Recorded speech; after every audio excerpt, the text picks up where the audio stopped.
السلام علیکم ورحمۃ اللہ تعالی وبرکاتہ۔ ناظرین، امید کرتا ہوں آپ سب خیریت سے ہوں گے، بہت اچھے ہوں گے۔ آپ دیکھ رہے ہیں منظری اکیڈمی۔ آج ہم آپ کے سامنے جو مسئلہ لے کر کے آئے ہیں، کچھ لوگوں کا خیال یہ ہوتا ہے ناظرین، جیسے کہ کسی نے جانور کو خریدا ہے قربانی کے لیے، تو اب اس کا قربانی کا جانور اگر گم ہو جائے تب اس کے لیے کیا حکم ہے؟ کسی نے جانور خریدا قربانی کے لیے، اگر اس کا جانور گم ہو جائے تو اگر وہ حسب حیثیت اتنی رکھتا ہے، اگر اس کے پاس استطاعت اتنی موجود ہے کہ وہ دوسرا جانور خرید سکتا ہے، تو ناظرین کرام اس کے اوپر حق یہ ہے کہ وہ دوسرا جانور خریدے۔ اگر وہ اتنی استطاعت رکھتا ہے کہ اس کا پہلا جانور تو گم ہو چکا ہے جو اس نے ابھی خریدا اپنی قربانی کے لیے، اور اس کا وہی جانور گم ہو جائے یعنی کھو جائے، تلاش کرنے کے باوجود بھی اگر اس کو حاصل نہ ہو، اس کو نہ ملے، نہ میسر ہو، تو اس کے لیے حکم یہ ہے کہ ناظرین وہ دوسرا جانور خریدے۔ اب یہاں ایک مسئلہ اور پیدا ہوتا ہے ناظرین، اگر اس نے دوسرا جانور بھی خرید لیا، اپنی حسب حیثیت کے مطابق دوسرا جانور خریدنے کے بعد اس کے پاس وہ جانور موجود ہے، اب اسے یہ خبر لگتی ہے، یہ خبر ملتی ہے کہ اس کا پہلے والا جانور جو اس نے قربانی کے لیے اپنے گھر کی خریدا تھا، وہ جانور بھی تلاشی کے بعد مل چکا ہے، تو اب ناظرین اس کے لیے کیا حکم ہے کہ اس کے پاس پہلا جانور بھی آ چکا ہے اور جو اس نے ابھی خریدا ہے دوسرا وہ بھی ہے، تو اس کے لیے ان دونوں جانوروں میں سے ایک جانور کی قربانی واجب ہوگی۔ یہ ہمارا مسئلہ تھا، اور ایک سوال اور ایک مسئلہ ہمارے سامنے اور آ رہا ہے کہ آج کل کے جو نئے امیر ہیں، آج کل کے جو لوگ ہیں، ان کا کچھ رواج اس طریقے سے چالو ہو گیا ہے،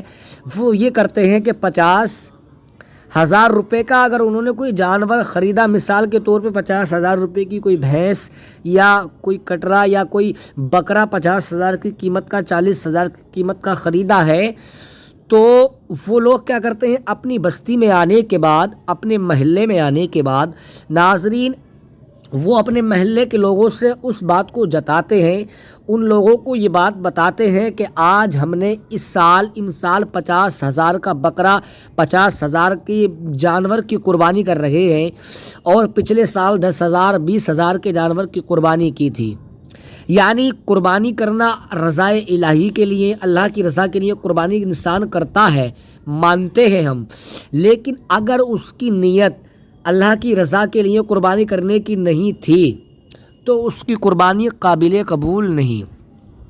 اگر ہم اپنی بستی کے لوگوں کو، غریب لوگوں کو، یتیم لوگوں کو، مسکین لوگوں کو اپنی دولت کا احساس کرائیں گے کہ ہم دولت والے ہیں، ہم پیسے والے ہیں، ہم مال والے ہیں، ہم عزت والے ہیں،